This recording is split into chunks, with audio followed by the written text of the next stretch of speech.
কই আমার সব বাচ্চারা কোথায়? হ্যাঁ, দেখেছো তো আজকে কিরকম আমি বাচ্চাদের ধরে রেখেছি? সেই বাচ্চারা কেমন কাঁদছিল দেখেছো তো?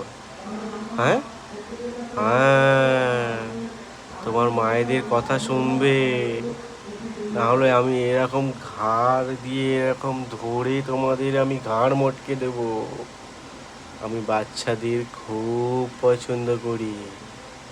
হ্যাঁ, বুঝতে পেরেছো তো?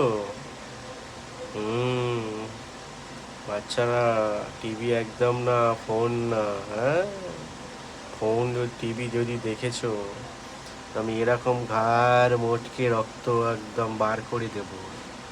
হ্যাঁ, বলে দিলাম। তোমার মাকে জিজ্ঞাসা করো আমি কত বাচ্চাদের ধরে নিয়েছি। তোমাদের পাশের বাড়ি যে ছিল বাচ্চাটা, তাকে ধরে নিয়ে গিয়ে আমি তার ঘাড় মটকে দিয়েছিলাম, সে ফোন নিয়ে ঘাঁটছিল বলে। হ্যাঁ, শুনছো তো? হুম।